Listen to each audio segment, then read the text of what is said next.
Mr. Michel, would you give me your full name and DOC number? Leonard Michel, 370-950. Thank you, Mr. Michel. Let me explain our procedure to you. I'm going to read some information into the record, then we're going to conduct a parole interview with you. At the appropriate time, those persons who've indicated they wish to speak will have an opportunity to have input. Currently with you today on Zoom is Mr. Kerry Myers with the Louisiana Parole Project. A friend of yours, Mr. Joseph Landix, will also be speaking. Another friend, Nicole Coap, is present, but is not going to be speaking. At the end of that interview process and hearing, you'll have an opportunity to say anything you'd like to say to the board before we vote. Do you understand our procedure? Yes, sir. This is the matter of Leonard J. Michel. His DOC number is 370-950. His date of birth is November the 14th of 1978. He's a second felony offender. He has a parole eligibility date of November the 14th of 2023, an adjusted good time date of May the 22nd of 2072, and a full term date, January the 19th of 2073. He is currently serving a 75-year sentence on the charges of armed robbery after having been adjudicated a habitual offender and second-degree kidnapping. Mr. Michel, is that basically correct? Yes, sir.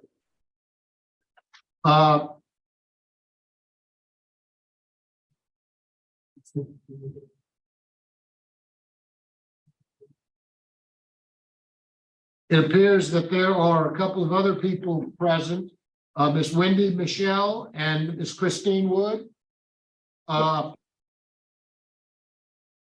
Okay. Mr. Michel, your case has been assigned to Mr. Alvin Rose. Questions he might have. Thank you, Mr. Chairman. Good morning, Mr. Michel. Good morning, sir. Mr. Michel, you are currently 44 years old, Yes, sir. and you've been convicted of 2 felonies. Tell me what the first felony was. First felony was simple burglary. And what was that? In 1996, I broke into a residence in Jefferson Parish. And what was your sentence on that? 3 years. And you got out next year, November of 1997. Is that correct? Yes, sir. And you were back.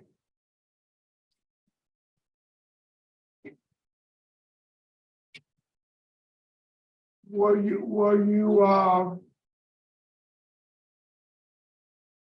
incarcerated any time between 97 and 1999?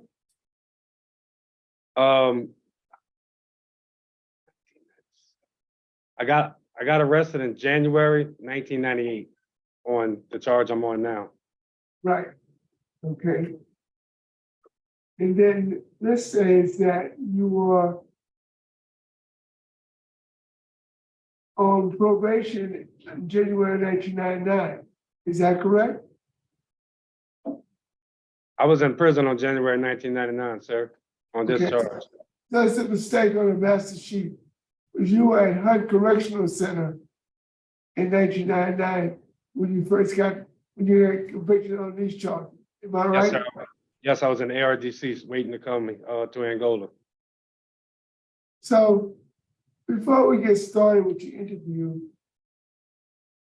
last year in August, you were hospitalized for about 4 or 5 days. Tell me how you're doing right now. I'm doing good, sir. I had a stroke, a mild stroke, and I still have some physical disability in my leg, but not much. Other than that, I'm doing pretty good. You're improving. Yeah. Tell me what your current assignment is. Are you on duty status? No, sir. I have regular duty. Okay, tell me exactly what you do on a daily basis. I work at the prison's rifle range. In the morning, I cut a little grass, clean up, some leaves and stuff. outside, clean up in the building, stuff like that. Mostly just janitorial duties and housekeeping duties and a little yard work. So you're doing pretty good. Yes, sir. Yes. Yeah. Are you a trustee? Yes, sir. I've been trustee for about 14 years now. And tell me about the program that you completed in your incarceration. I started doing my program in about 2006 with anger management. I've done substance abuse, living in balance, part 1 and 2. I've gotten my GED since I've been here. I've done 100 hours of pre-release, victims awareness, thinking for a change. I'm currently enrolled in the SDR program. Tell us about the SDR program. It's a drug recovery program. It helps to teach how to live in recovery on the street. So even though I haven't done drugs in a very, very long time, I thought that would be a good class to take to help me with my transition onto the street, to give me more tools to stay sober, to live a sober life. Outstanding. Tell me, at what age did you start using illegal drugs? Around 15, 14. Were you raised by your parents? Yes, sir. My And mother and father. is there any history of drugs or alcohol in your family? No, sir. So how did you use drugs and keep it from your parents? Well, I started hanging out, with the wrong crowd, of course, and when I started using drugs, it was hard to hide from my parents, very hard. I put a lot of effort into it, and I never was very good at hiding anything. So what happened when your parents found out you were using drugs? Well, the first time they got help for me, they got an outpatient treatment program for me. And after that, I was pretty much on my own, So you're around 15 or 16 years old when they found out. Yes, sir. So have you ever had any problems with alcohol? No, sir. You don't consume alcohol. No, sir. What was your drug of choice? My drug of choice was cocaine. And you started on cocaine? I think when I was a teenager, I smoked weed first. That was the first thing I did, smoke marijuana. But after that, cocaine is Then you graduated cocaine. yes, sir. How long and how often did you use cocaine? It wasn't a long period of time, but it was often during that short period of time, a few months. And then I wound up getting arrested.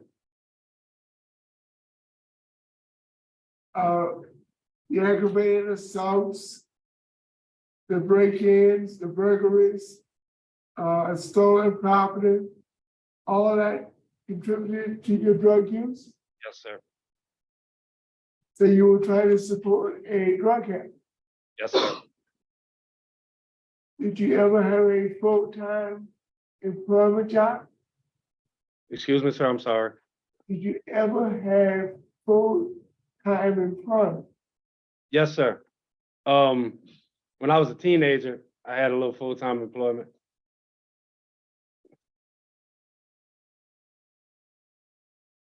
All the violence in your history, disturbing the peace by fighting, battery on a police officer, flight from a police officer, armed robbery, carjacking.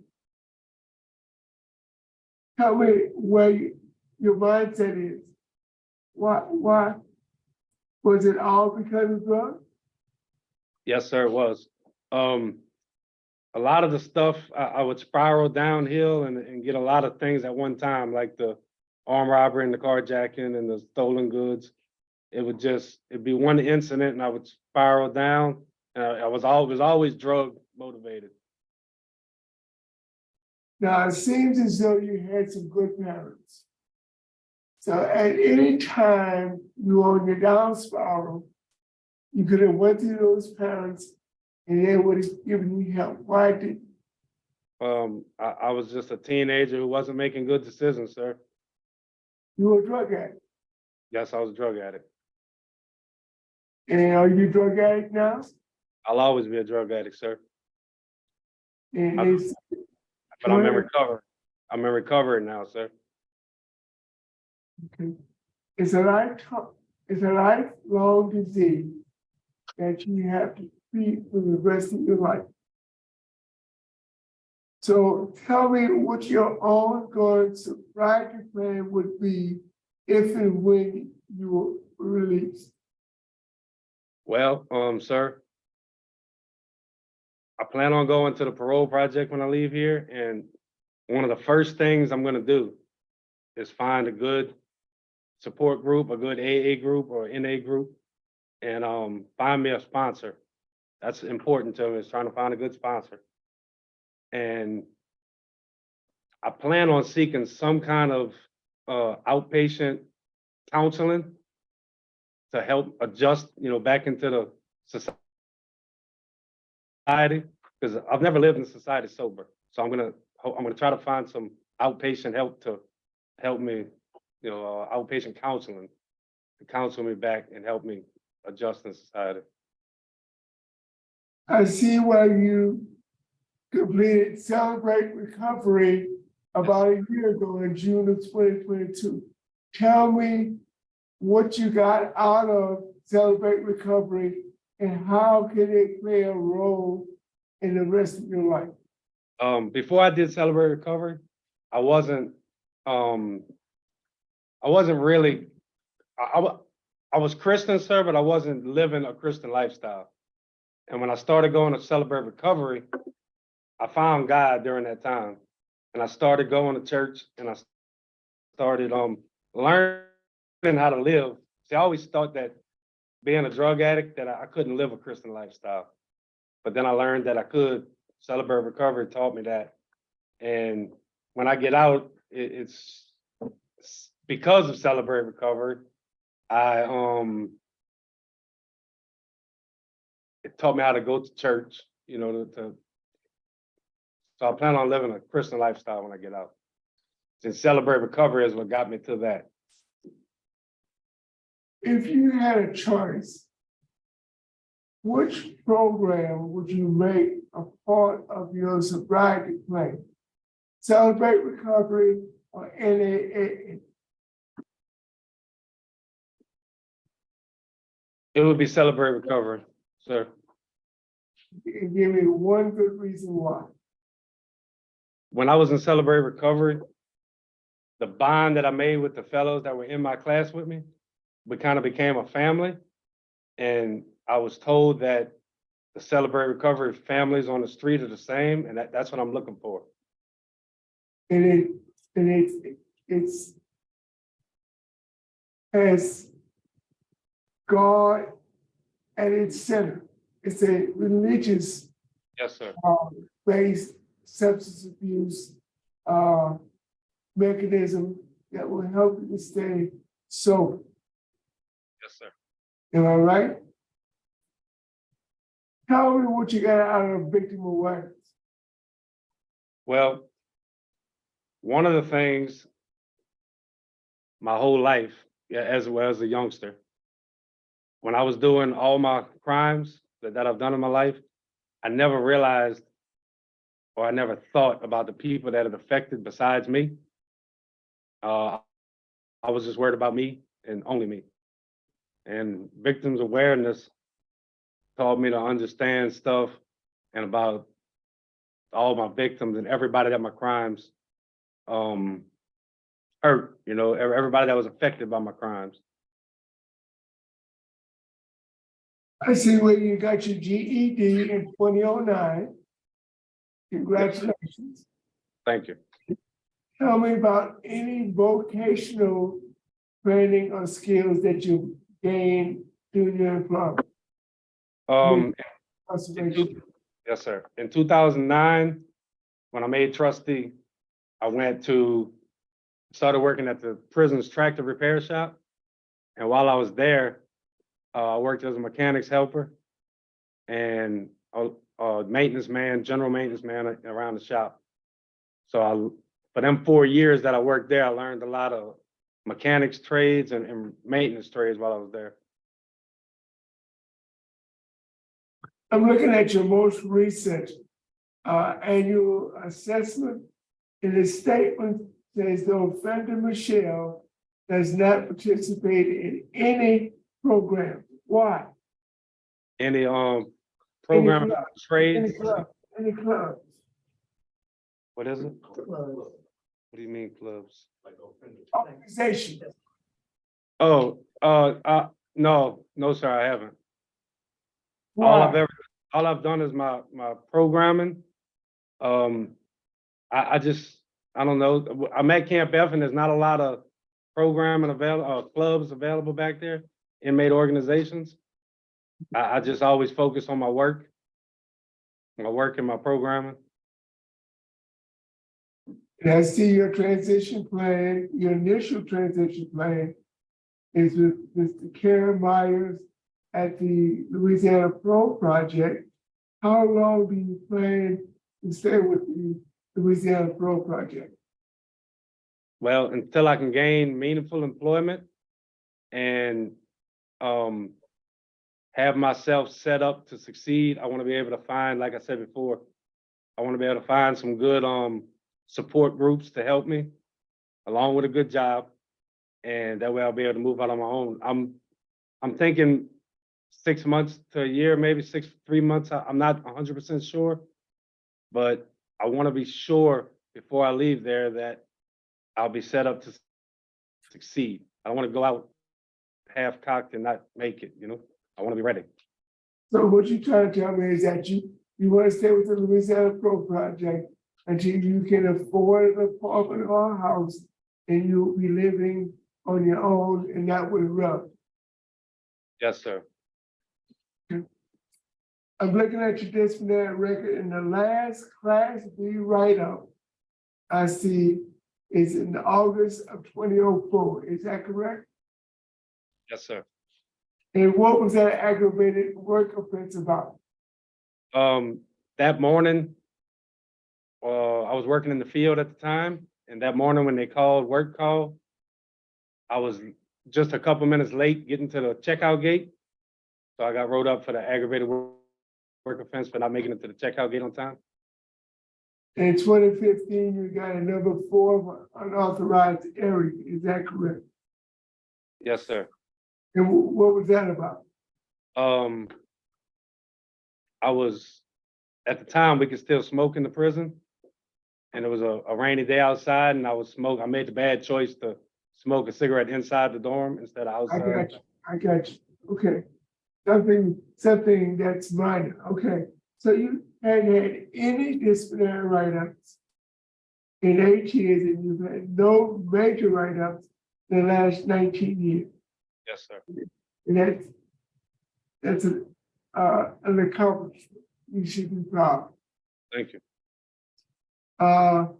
Any other programs that you would like to mention?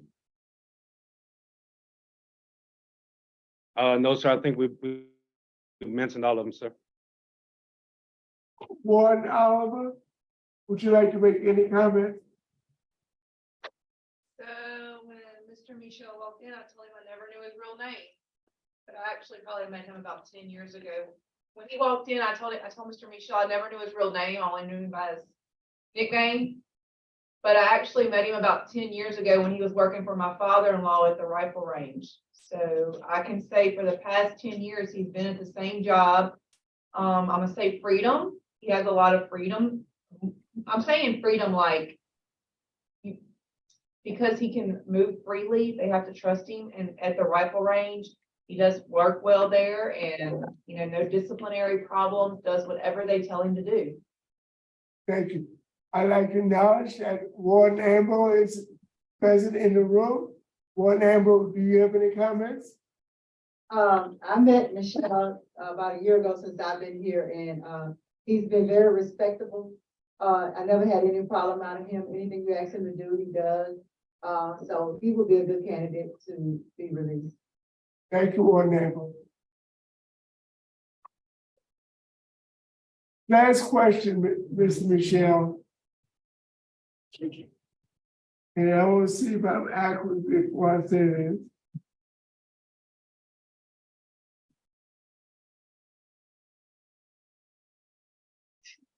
You have a 40-year sentence, a 10-year sentence, and a 75-year sentence, all running concurrent. Your total sentence is 75 years.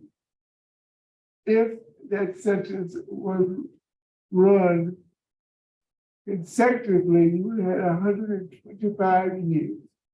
So tell me why I should vote for an individual who has only served, what, 40 years on a 75-year sentence. Tell me why I should vote to release you early. In the 25 years I've been here, I've changed. I'm not the same person I was when I got locked up. I'm a completely different person. I've matured a lot. I was very immature when I was on the street. And I want to say I have morals now. I never had that before. I take pride in me and myself. And I've never done that before. I want to go in society and I want to prove that I'm a different person. I want to go into society and be a productive citizen. I've never had a chance to do, I've had a chance to do that. I've never done it. I've never chose to do that. That's what I want to do now. I want to get out. I want to be a productive citizen. I want to volunteer my time. I want to go out there and be the person that I know I am now. I want to show everybody that I can do that. Have you ever had an intoxication write-up in 25 years of incarceration? No, sir. Thank you, sir. Mr. Chairman. Thank you. Now we'll hear from your supporters, Mr. Kerry Myers with the Louisiana Parole Project. Yes, good afternoon. We're here today to support Mr. Michel. His list of accomplishments is long. Mr. Roche detailed that clearly. He has addressed his substance abuse problems through living in balance, and particularly, as he stated, Celebrate Recovery, which is going to be his long-term support system. Parole Project will help him through that process. He'll get an evaluation with a social worker. We'll be able to make connections with local churches who have Celebrate Recovery programs. We're prepared to support him as he transitions and through his goal to become self-sufficient. He also has a supportive family. He has sisters who also are here to support him. We believe Mr. Michel is an excellent candidate, and I ask this board to grant him today. Thank you very much, Mr. Miles. We appreciate your comments. Mr. Joseph Landix. Thank you for the opportunity to speak. While incarcerated at Camp F, we had a slogan that we live by: recognize your value and make others appreciate your worth. The rehabilitative efforts of Mr. Michel exhibits a pattern of consistency. I know that he spoke about his involvement in club participation. I have watched Mr. Michel take his own finances after a rodeo event and buy cosmetics and food for underprivileged offenders and bag it to them, expecting nothing in return. So his charitable contributions are on point. You already know his history. You see his jacket before you. He's a wonderful person. And I pray that this board take into consideration his rehabilitation and afford him another opportunity at freedom. Thank you. Thank you very much, Mr. Landix. We appreciate your comments. Now we'll hear from your sisters. First, we'll hear from Ms. Wendy Michelle. Just speak from here? Yes, From here? yes, everything. Sorry about that. Hi, I'm Lenny's, one of his older sisters, one of 3 older sisters. One of the things I wanted to speak to today is Lenny's family support and what's available to him now and what he's missed being in prison. So I think one of the big reasons for the rehabilitation and the transformation in his behavior has been a slow realization of the things that he has never been able to be a part of since he's been in prison. So my mother got sick, she passed away while he was in prison. My father's getting older. He has 3 nieces, sorry, I don't want to make people cry, but has 3 nieces and nephews that are all full grown now that he's never been able to be a part of their lives. So, you know, we've been regular visitors for Lenny and supporters throughout his journey, first at Hunt, then here. We continue to be available for him throughout his recovery and support him in his Celebrate Recovery things. My father is willing, if at some point necessary, to be able to support his release for him to live with him and his wife if needed. So he does have a place if he would choose to want that. But, you know, I think watching life happen without him has had a big impact on him. And he gets to meet with us and see regularly what he's working for and what he's hoping to be a part of when he gets out. So thank you today for considering his release. We really appreciate you taking the time. Thank you. Thank you, Ms. Michelle. We appreciate your comments. So Ms. Christine Wood. Hi, I'm Lenny's oldest sister. So basically, I just wanted to say he does have a lot of support, same thing Wendy said. All those things are true. We've always supported everything he's done here. The one thing I wanted to speak about is I am a nurse, a registered nurse. I worry about his medical condition. Him having a stroke.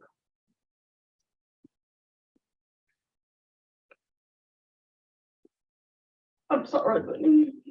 That's okay. We understand this is very emotional. Take your time. So I'm really, you know, having him home, I'd love to be able to help him get the medical care he needs, the rest of the rehab he needs, so he can be a working part of society again. This is why Miles has been doing most of the talking though. So thank you. Thank you very much for your comments. Mr. Michelle, is there anything you'd like to say before the board votes? Yes, sir. I would just like to thank y'all today for the consideration. And I really hope y'all will give me the chance to prove that I've changed and show y'all the type of person that I am now. So thank you. Thank you, Mr. Michelle. Panel ready to vote? Yes, Mr. Roche? Mr. Michelle. I share with you my notes. Last night, I've been going over the case for the last 2 days. And I wrote undecided. He's got 75 years backing up. Don't serve 25 years. He has 50 years left on his sentence. That's a long time to be on supervision. And I wrote the note saying, I will make a decision after I interview the offender and get the testimony of all concerned parties, the remarks by the warden, and I'm going to look at the offender's attitude. Does he have a positive attitude? And we checked all blanks this afternoon. You had a good interview. I think you were very honest. You displayed a positive attitude. I got positive remarks from Warden Oliver and Warden Ambo. I got positive remarks from Mr. Karen Myers, who I highly respect, and his Louisiana Parole Project. And they're gonna receive you with open arms. You have a good transition plan. And I think with constant vigilance, you will overcome your drug addiction.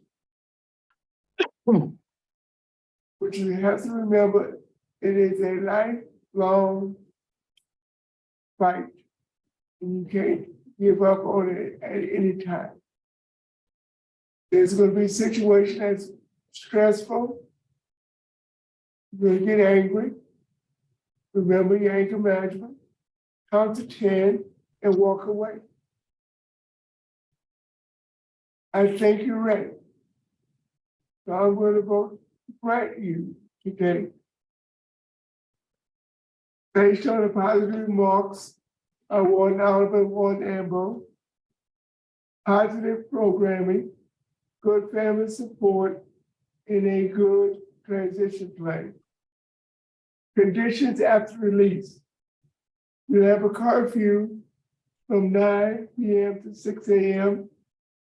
You are to attend at least 3 Celebrate Recovery all NAAA meetings a week. And I want you to do some community service. Get with your parole officer, get with your pastor. And I want you to talk to disadvantaged youth. You have a story to tell and try to lead them in the right direction. Good luck. Thank you. Thank you, Mr. Roche. Mr. Freeman? Okay, Michelle, I totally agree with Mr. Roche. Get to the parole project, do what they tell you to do. They have a lot of experience and they'll help you stay out, but you have to do it yourself. I agree with the same condition, and my vote today is to grant. Thank you, Mr. Freeman. Mr. Roche, Mr. Michel, you have 2 votes to grant your parole. I concur with my colleagues. Our vote today will be to grant your parole with the following conditions. You're to go to the Louisiana Parole Project. You have curfew from 9 p.m. to 6 a.m., 3 AA meetings or Celebrate Recovery meetings per week, 4 hours, 4 hours of community service work, preferably with at-risk youth. So good luck to you. Thank you. Thank you.